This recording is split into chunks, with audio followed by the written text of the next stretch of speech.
Olá, hoje é 22 de agosto de 2020 e hoje eu estou fazendo a primeira gravação de um projeto de conversar com advogados, advogadas, magistrados, magistradas, juristas, enfim, sobre assuntos mais práticos, assuntos do dia a dia, jurídicos, que nem sempre a gente consegue abordar na faculdade, na universidade. E hoje eu trouxe como nossa convidada uma advogada, a Cibele Lineiro, que ela é especializada na questão trabalhista, na questão empresarial e todas essas questões que envolvem compliance. E a primeira pergunta que eu quero fazer para a Cibele é: Cibele, quem é você?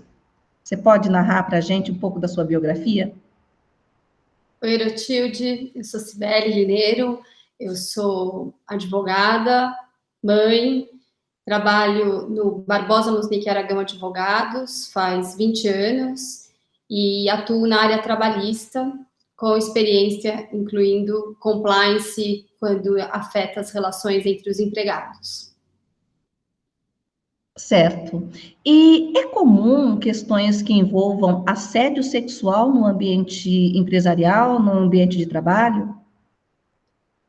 Então, Erotilde, infelizmente, a minha resposta é que sim. São comuns os casos de assédio com cunho sexual e, para o conceito trabalhista, não há necessidade de os casos se enquadrarem no tipo penal. Então, assim, as abordagens, as insistentes abordagens de cunho sexual, convites, insinuações, carícias, beijos, quando não desejados, quando não autorizados pela outra parte, podem caracterizar o assédio sexual no ambiente do trabalho. E, infelizmente, esses fatores são bastante recorrentes. E-mails, mensagens de WhatsApp. Tanto é verdade que, mesmo agora, durante a pandemia, é possível a ocorrência de situações que vão se caracterizar como assédio sexual. Certo. E tem alguma medida preventiva que a empresa possa tomar para evitar esse tipo de ocorrência? Eu acredito muito que a prevenção ela passa pela mudança de cultura dentro da empresa, de ter uma cultura organizacional em que o respeito é colocado acima de tudo, em que não é não. E para isso você precisa de treinamentos, né? Uma política interna, um código de conduta que diga que a empresa não tolera casos de assédio, assédio moral, assédio sexual. Sozinha, a política não resolve, a política não muda a cultura, não muda o comportamento dos empregados, não inibe aqueles que têm vontade de ter comportamentos desse gênero. O que é necessário são treinamentos para efetivamente implementar essas políticas, implementar uma cultura de tolerância zero a comportamentos que podem ser interpretados como assédio sexual. Enfim, e eu também acredito que essa mudança de cultura, ela demanda a participação efetiva dos gerentes, dos gestores, enfim, da liderança, tem que ser top-down. Quando a empresa está comprometida com esses novos valores, com essa cultura organizacional, todo mundo passa a ter um comportamento onde não há espaço, onde não se permitem atitudes que vão ser interpretadas como assédio sexual.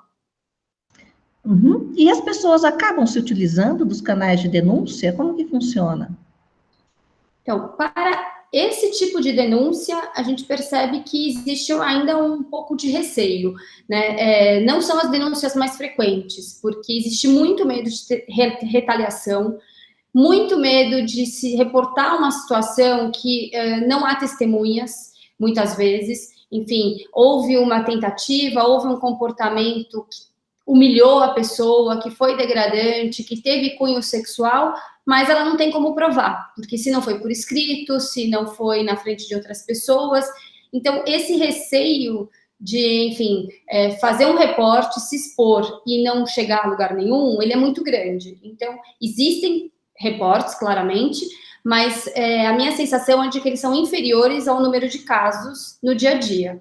Agora, não usar o canal de denúncias para casos de assédio não significa necessariamente, né, e você sabe isso mais do que eu, que no futuro a pessoa que foi vítima de um assédio não vai levar a história para uma ação judicial requerendo indenização por danos morais, não vai levar essa história para as redes sociais, tentando, inclusive, macular a imagem da empresa, do empregador, dizendo, enfim, que é um ambiente onde essas coisas acontecem, podem acontecer. Então, por isso, de novo, que a grande orientação é que a prevenção, né? Fazer de tudo para que não existam os casos. Sim. E como que é a investigação? É muito difícil investigar esse tipo de situação?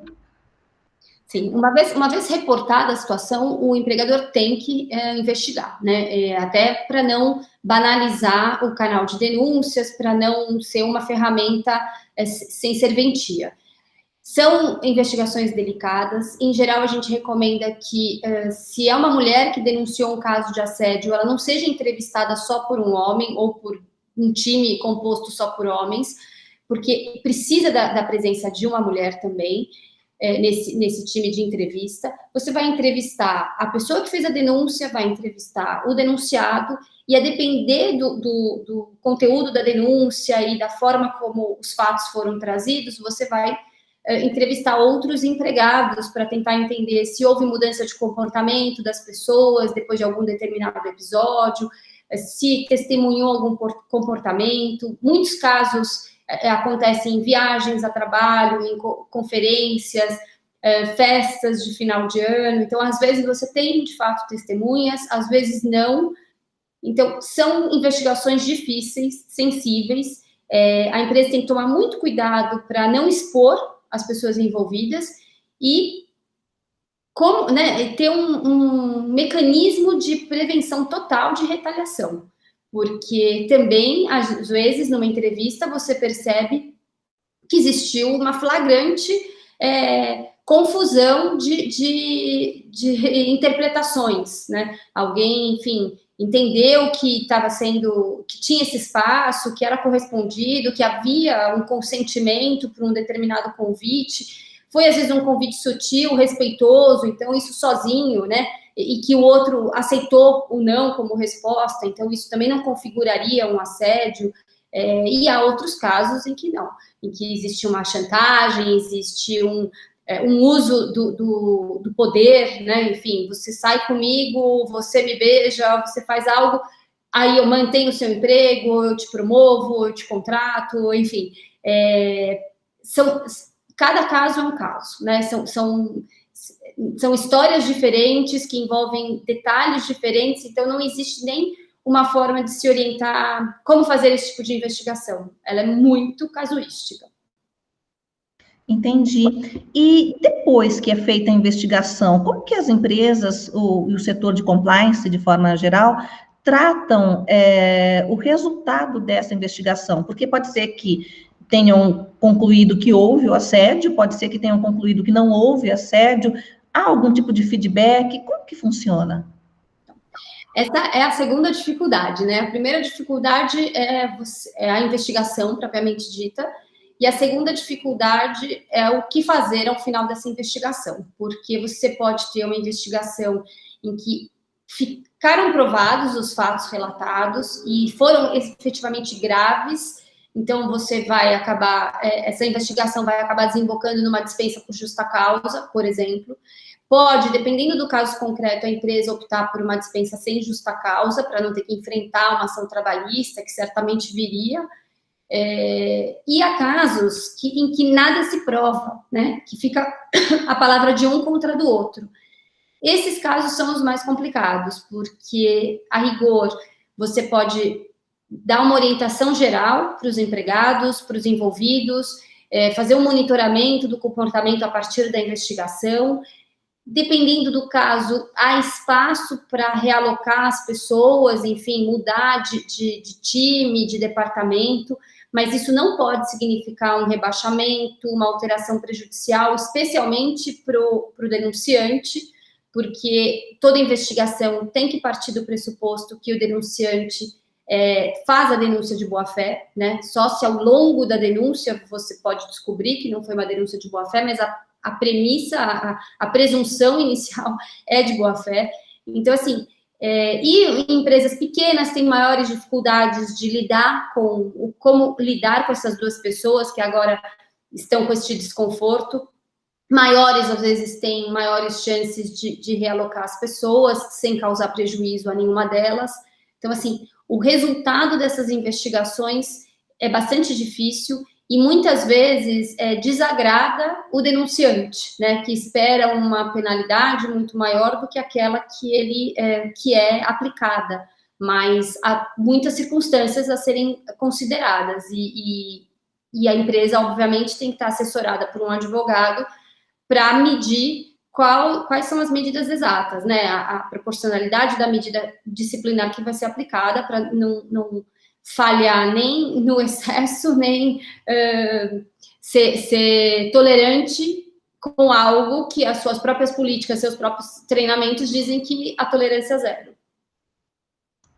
Nossa, foi muito proveitoso, aprendi muito, inclusive a questão da tolerância zero com relação ao assédio sexual, em qualquer que seja o ambiente, especialmente no ambiente de trabalho. Então, mais uma vez, muito obrigada, Cibele, pela sua participação, ter tomado seu tempo para dividir conosco todo o seu conhecimento, toda a sua experiência. Muito obrigada.